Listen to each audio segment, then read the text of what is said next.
Assalamualaikum warahmatullahi wabarakatuh. Waalaikumsalam warahmatullahi wabarakatuh. Selamat pagi semuanya. Selamat pagi, Bu. Bagaimana kabarnya pada pagi hari ini? Baik, Bu.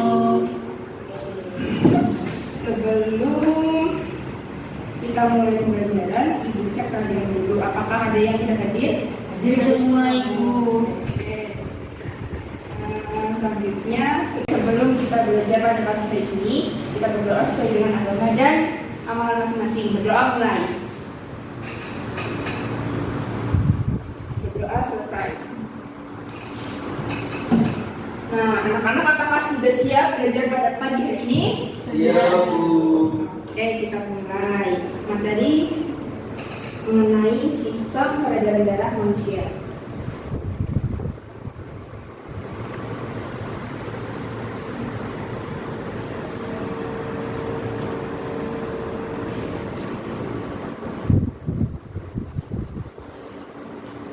Tujuan pembelajaran dari materi sistem peredaran darah manusia ini adalah satu, kalian dapat menganalisis komposisi darah, yaitu sel-sel darah dan plasma darah dengan tepat.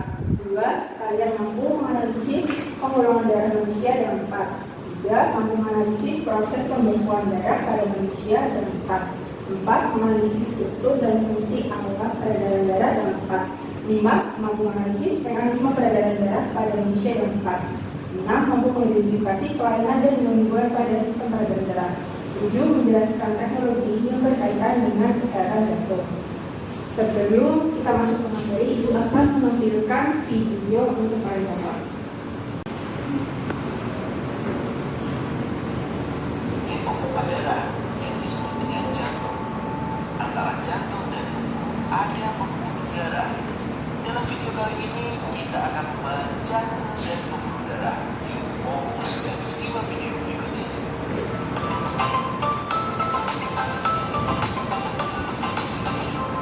Dan disebarkan ke seluruh tubuh oleh pembuluh darah.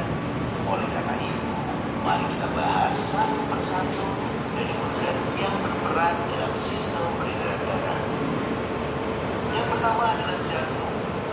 Jantung manusia terdiri atas 4 ruangan, yaitu serambi kiri, serambi kanan, serta miring kiri dan miring kanan, di mana fungsi dari serambi adalah menerima darah dari seluruh tubuh dan fungsi kiri adalah. Kalian menonton video tadi, apa yang dapat kalian lihat di sana? Ada apa saja?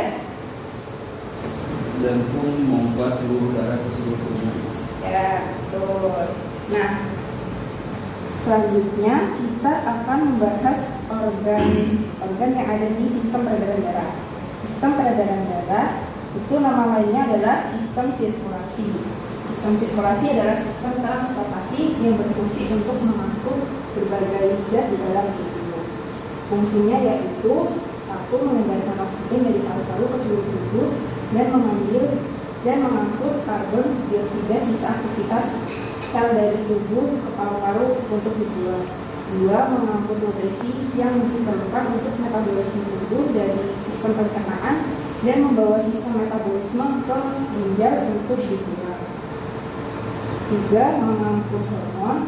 4. Mengangkut sistem daya tubuh. Dan 5. Mengangkut suhu tubuh.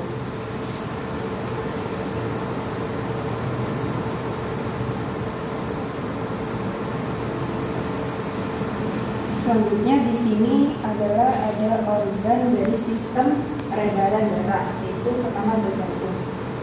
Jantung ini ada yang tahu fungsinya untuk apa? Untuk memompa darah. Nah, ya. Bagian-bagian dari jantung ini ada dapat dilihat di sini. Bagian ruang jantung itu ada 4. 1, 2, 3, 4. Ada bilik kanan, bilik kiri, serambi kanan, serambi kiri. Nah, lapisan dari jantung itu ada 3. Bentuk jantung itu seperti kepalan tangan kita segini. Nah, letaknya itu di antara paru-paru kanan dan paru-paru kiri kita. Sini. Nah, jantung ini lapisan luarnya itu namanya perikardium. Perikardium itu bentuknya adalah cairan untuk melindungi jantung. Lalu jika dibelah itu ya, ini Jantung itu paling bawah perikardium. Nah, di tengahnya itu namanya miokardium. Miokardium itu isinya adalah otot-otot jantung yang berguna untuk menggerakkan jantung.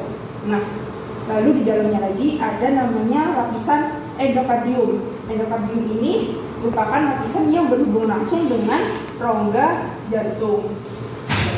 Selanjutnya di sini ada materi tentang tekanan darah dan denyut jantung. Di sini ada orang sedang menensi dengan tensimeter. Nah, pertama-tama dipasang tensimeternya di lengan, lalu ininya dipompa, lalu sini skalanya itu menunjukkan nilai tekanan darah pada orang tersebut. Pompanya sudah dipasang seperti ini, dipompa sampai batas melebihi batas itu 120.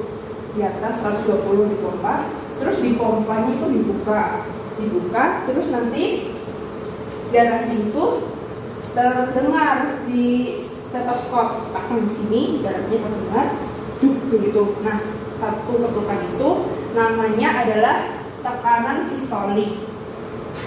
Tekanan sistolik adalah tekanan darah saat jantung berdetak. Lalu dibiarkan lagi sampai bunyi lagi yang kedua kali dan dengar lagi gitu. Nah, itu namanya tekanan diastolik atau tekanan darah saat jantung beristirahat di antara detakan. Nah, darah normal pada orang itu sekitar 90 per 60 mmHg hingga 120 per 80 mmHg. Nah, angka 90 itu apa sih? Nah, angka 90 itu adalah tekanan sistoliknya. Untuk angka 60 itu adalah tekanan diastoliknya.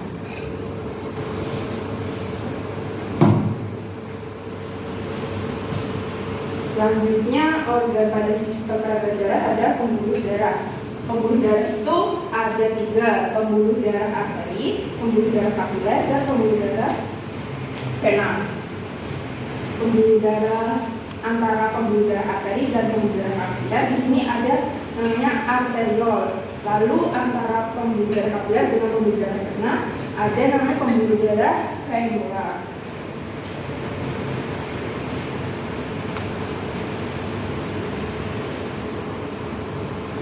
Perbedaan antara pembuluh darah arteri, pembuluh darah vena, dan pembuluh darah kapiler.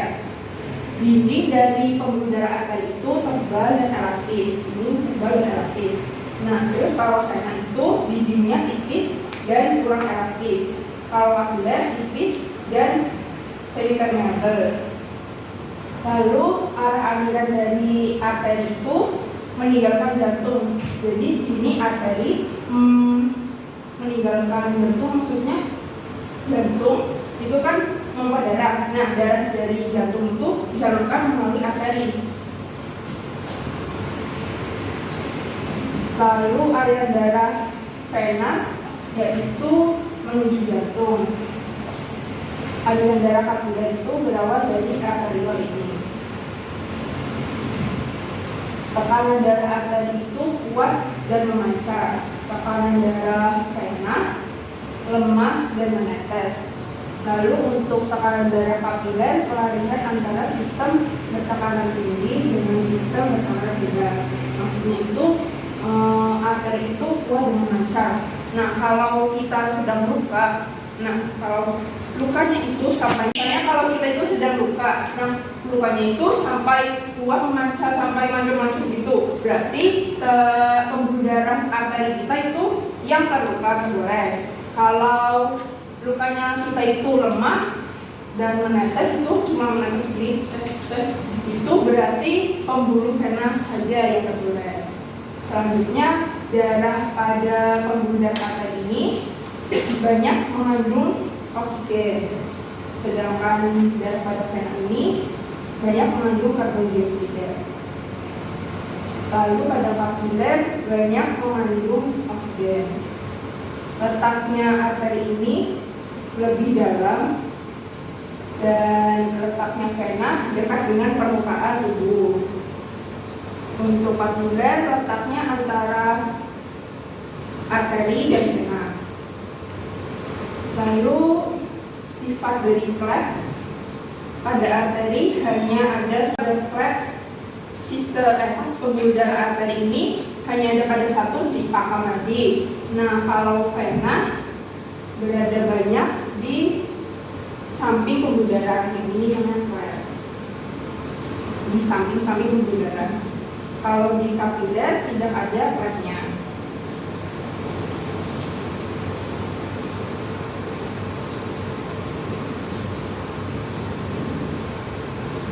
Oke, selanjutnya ada tugas kelompok. Di sini kalian akan menentukan bagian-bagian dari jantung dan ada eksperimen menghitung denyut nadi.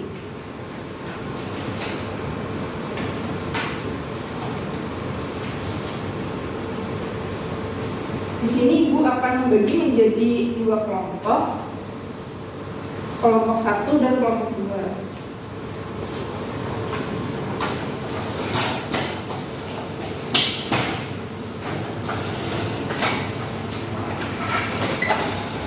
Sudah?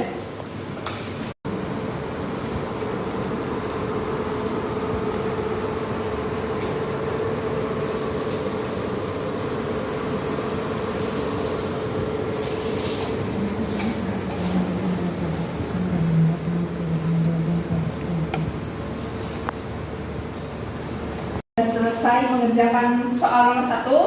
Sudah, Ibu. Oke, selanjutnya kita akan eksperimen menghitung denyut nadi. Minta tolong kepada Salna membacakan cara-cara kerjanya.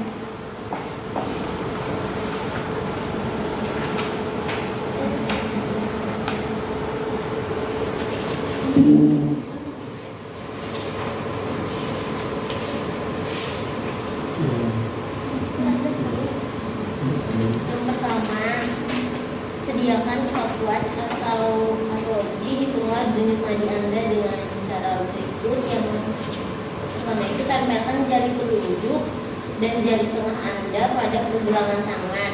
Bila perlu tekan sedikit hingga denyutan semakin terasa. Yang ketiga, hitunglah jumlah denyut nadi selama dalam 1 menit, kemudian catat, ulangi sebanyak 3 kali, kemudian ambil rata-ratanya. Yang keempat, hitung pula denyut nadi Anda setelah selesai berlari-lari selama 1 menit. Yang kelima, kumpulkan data perhitungan jumlah nadi seluruh teman sekelas Anda dan bandingkan. 4, jadi semuanya 1 menit.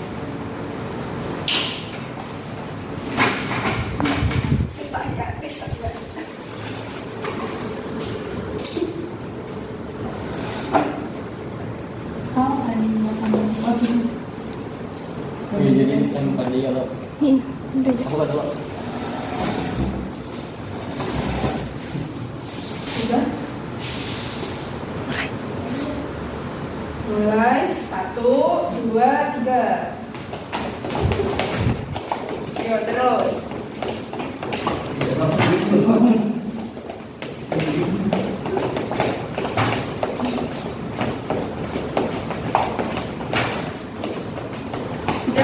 Menghitung denyut nadi kalian setelah berlari-lari kecil di kaki.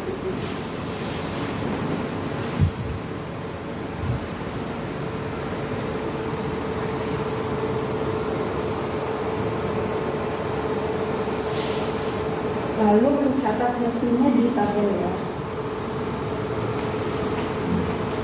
Minta mempresentasikan kelompok 2 maju nomor 1. Silakan perwakilan kelompok 2.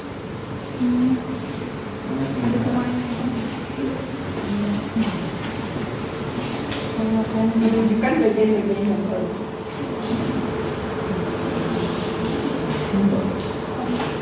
Assalamualaikum warahmatullahi wabarakatuh. Saya perwakilan dari kelompok 2. Ini akan mempresentasikan jawaban nomor 1. Jadi nomor 1 itu yang ini merupakan aorta, nomor 2 arteri pulmonalis, ini yang nomor 3 serami kiri, nomor 4 bilik kiri, nomor 5 Nomor 6 serambi kanan. Nomor 7 katup vital di kanan. Nomor 8 vena cava superior. Ya. Oke, bagaimana tanggapan dari teman-teman yang lain? Apakah sudah benar jawaban temannya di depan? Nah, Oke, tepuk tangan. Selanjutnya Ibu minta kelompok 1 untuk mempresentasikan hasil eksperimentasi.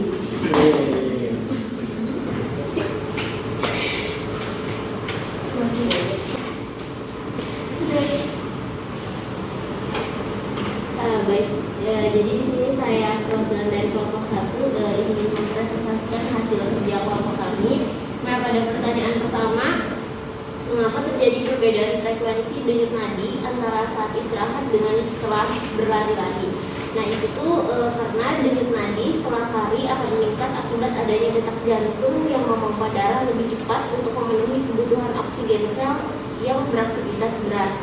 Kemudian pada pertanyaan yang kedua, menurut Anda apakah denyut nadi setiap orang sama? Jelaskan alasannya. Nah, jadi menurut kelompok kami, denyut nadi seseorang itu berbeda-beda karena tubuh yang berbeda dan dipengaruhi oleh faktor yang berbeda-beda juga.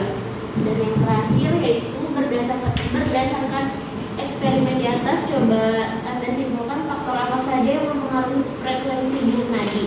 Jadi menurut kelompok kami, faktor yang mempengaruhi frekuensi denyut nadi itu diantaranya yang pertama ada usia, aktivitas fisik, tingkat kebugaran, suhu udara, emosi, posisi, dan juga ukuran tubuh setiap orang.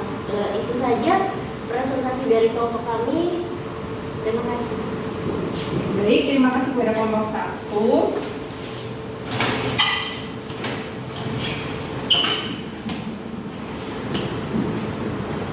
Selanjutnya materi hari ini sudah selesai. Selanjutnya ada PR untuk kalian pada lembar LKM yang sudah Ibu berikan. Ada 2 permasalahan yang sudah Ibu sediakan.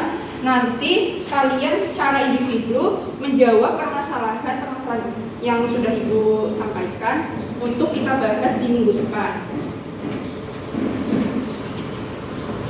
Nah, mungkin itu saja materi pada pagi hari ini. Materi minggu depan yaitu masih pada materi sistem peredaran darah. Kita akan membahas mengenai topik penggolongan darah dan kelainan pada sistem peredaran darah. Wassalamualaikum warahmatullahi wabarakatuh.